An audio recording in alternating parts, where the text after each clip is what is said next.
The Memoirs of Sherlock Holmes, 1893. Episode 2, The Cardboard Box. Welcome back, fellow detectives.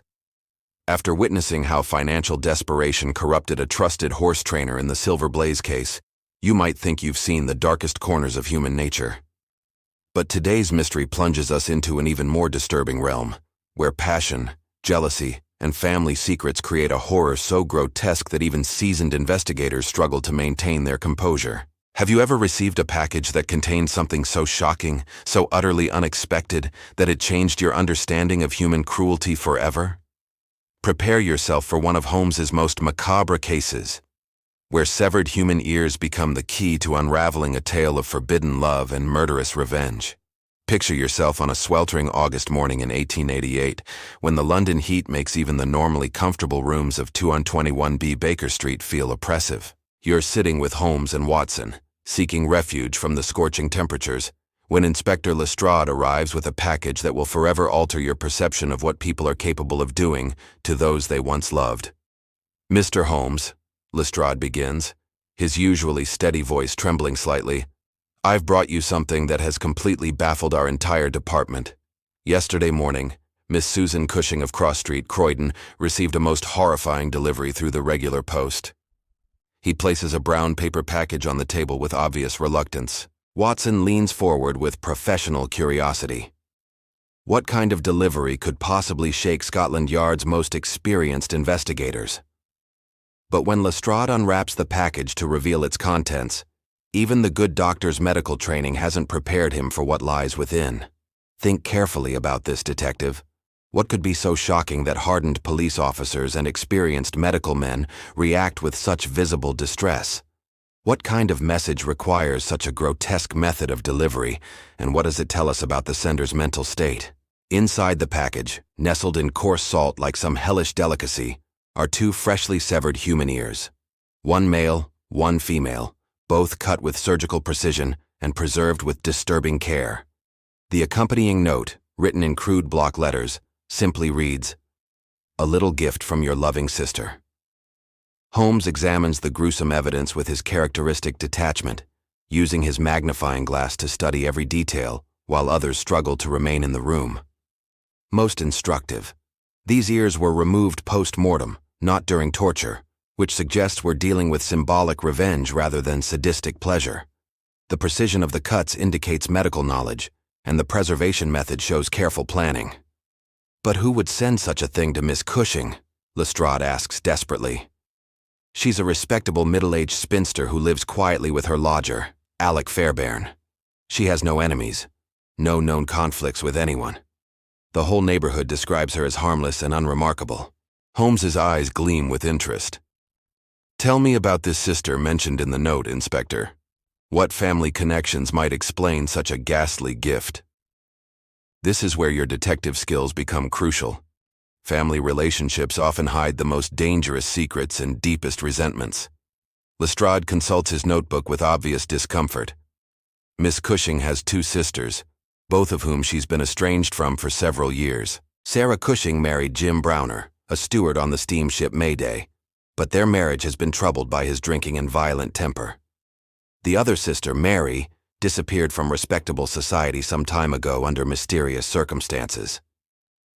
The family rift occurred 3 years ago, Lestrade continues, when Miss Susan refused to allow her sisters to visit her home anymore. She claimed their behavior had become unsuitable for a respectable household, but she's never explained exactly what caused the final break between them. Watson looks up from his examination of the package wrapping. "Holmes, the postmark shows this was mailed from Belfast 2 days ago. That's quite far from London. Whoever sent this traveled considerable distance or has connections in Ireland." Notice how geographical clues often provide crucial insights into criminal networks and escape routes. Holmes studies the handwriting on the address label with intense concentration. The penmanship is deliberately disguised, but certain characteristics suggest a person of limited education attempting to appear more sophisticated. More tellingly, the choice of preservation method and surgical precision indicates someone with access to medical supplies and anatomical knowledge. The investigation takes a disturbing turn when you visit Miss Susan Cushing at her modest Croydon home. The elderly woman appears genuinely shocked and terrified by the gruesome delivery, her hands shaking as she serves tea with pathetic attempts at maintaining normal social conventions despite the horrifying circumstances. "I can't understand why anyone would send me such a dreadful thing," she whispers, her voice barely audible. "I've lived quietly for years, keeping to myself, bothering no one. My only companion is my lodger, Mr. Fairbairn, who's been like a son to me since my family troubles began." But Holmes detects subtle inconsistencies in her story. "Miss Cushing, you mentioned family troubles. Can you explain what caused the estrangement from your sisters? Understanding family dynamics may be crucial to identifying who would send such a vindictive message." Her evasive answers suggest she knows more than she's willing to admit. The breakthrough comes when Holmes focuses on Alec Fairbairn, the mysterious lodger who seems strangely absent during such a traumatic time. "Where exactly is Mr. Fairbairn now, Miss Cushing? It seems odd that your devoted companion would leave you alone to deal with such a horrifying experience." Her inability to provide a clear answer raises immediate suspicions. Holmes's investigation reveals that Alec Fairbairn isn't the respectable young man he pretended to be, but a charming wastrel who seduces women for financial gain and emotional manipulation. More disturbing still, he has been carrying on simultaneous affairs with both of Miss Susan's estranged sisters, Sarah Browner and the missing Mary. Think about the implications, detective. What kind of man deliberately targets sisters from the same family? What does this pattern of behavior tell us about Fairbairn's character and methods? And most importantly, how might a jealous husband react when he discovers his wife's infidelity? The pieces of the puzzle fall into place with horrifying clarity. Jim Browner, Sarah's alcoholic and violent husband, discovered his wife's affair with Fairbairn, but his rage extended beyond simple marital betrayal when he learned that Fairbairn was simultaneously involved with Mary, creating a triangle of deception that drove him to murderous fury. Browner followed his wife and her lover to a secret rendezvous. Holmes reconstructs the crime with chilling precision. What he witnessed there pushed him beyond the boundaries of rational anger into the realm of homicidal madness. He killed both his wife Sarah and her sister Mary, then mutilated their bodies in a grotesque act of symbolic revenge. The severed ears were Browner's twisted message to Miss Susan, whom he blamed for harboring the man who destroyed his marriage. He wanted her to know that her respectable household had been the base of operations for a seducer who brought death to her own sisters. The ears were proof of his revenge and a warning of what happens to those who facilitate such betrayals. But the most chilling aspect of the case is still to come. Browner didn't just kill in a moment of passion, Holmes explains grimly. He planned this revenge carefully, preserving the evidence of his crime to maximize the psychological impact on his final target. This isn't mere murder. It's calculated psychological torture designed to destroy Miss Cushing's peace of mind forever. The investigation leads you to Liverpool, where Browner's ship was scheduled to dock after its voyage from Belfast. When police board the Mayday, they find Jim Browner in his cabin, still covered in dried blood and babbling incoherently about betrayal and justice. His confession reveals the full extent of his carefully planned revenge. "I followed them to their secret meeting place," Browner rambles during his arrest. "Sarah, my own wife, kissing that smooth-talking devil while her sister watched and encouraged them. They laughed about how they were fooling everyone, how respectable Miss Susan had no idea what was happening under her own roof." The murder scene, as Browner describes it, was a frenzy of jealous rage. "I had my sailor's knife, and I used it. Both of them, quick and clean, before they could scream or run. Then I cut off their ears as proof of what I'd done, preserved them in salt like we do with meat on long voyages. Miss High and Mighty Susan needed to know what her precious lodger had cost my family." Holmes listens to this confession with a mixture of professional interest and human revulsion. Browner's planning extended beyond the murders themselves. He deliberately mailed the package from Belfast to throw off suspicion, then sailed back to England, expecting to resume his normal routine as if nothing had happened. But his deteriorating mental state made concealment impossible. The resolution brings justice but little satisfaction. Jim Browner is arrested for double murder and will face the gallows for his crimes.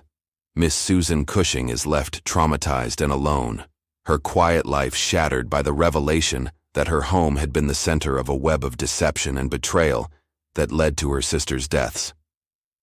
Most tragically, Alec Fairbairn has vanished completely, leaving behind a trail of broken hearts and destroyed lives, while escaping all consequences for his role in triggering this tragedy.